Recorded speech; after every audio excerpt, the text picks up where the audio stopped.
تبارك الذي بيده الملك وهو على كل شيء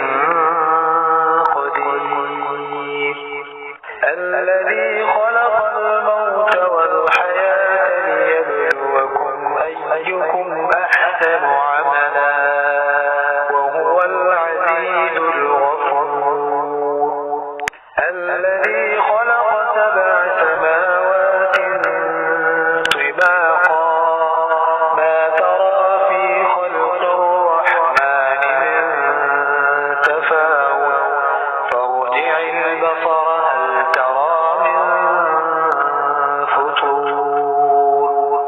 ثم ارجع البصر كرتين ينقلب إليك البصر خاسئا وهو حسير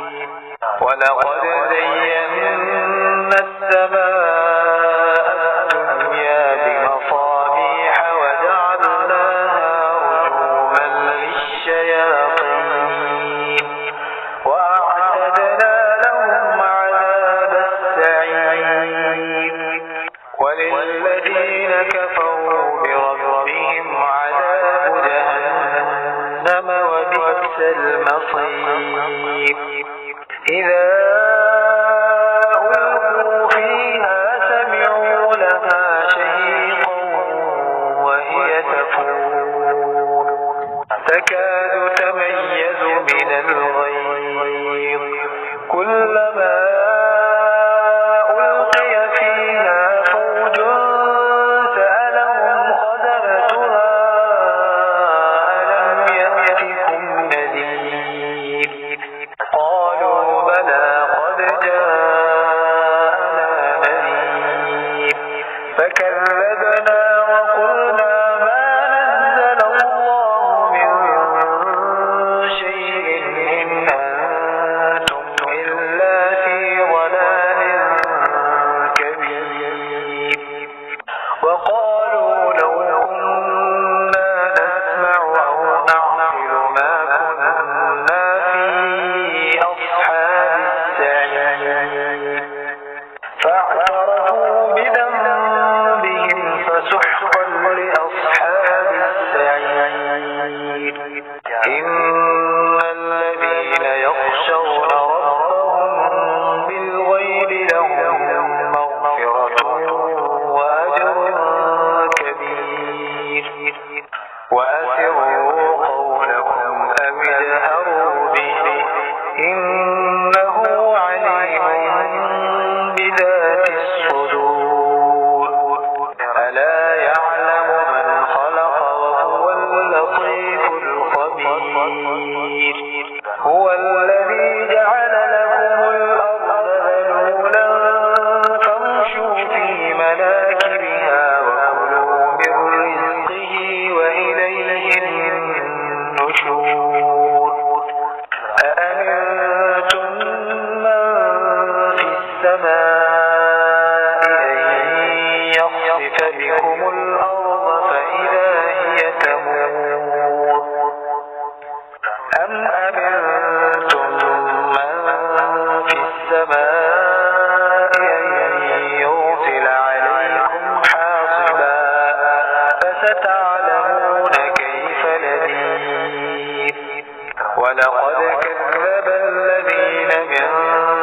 قبلهم فكيف كان نكير أولم يروا إلى الطير فوقهم صافات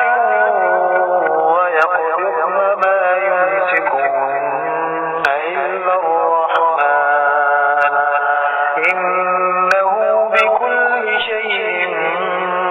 بصير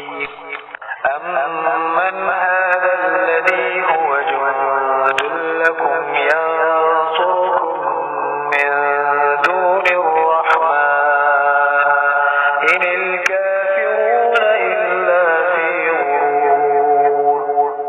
أمن هذا الذي يرزقكم إن أمسك رزقه بل لجوا في عتو ونفور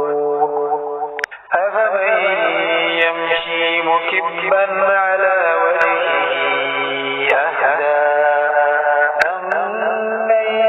يمشي سويا على صراط مستقيم قل هو الذي أنشأكم وجعل لكم السمع والأبصار والأفئدة قليلا ما تشكرون قل هو الذي ذرأكم في الأرض وإليه تحشرون ويقولون متى هذا الوعد إن كنتم صادقين قل إنما العلم عند الله وإنما أنا نذير مبين فلما رأوه زلفة سيئت وجوه الذين كفروا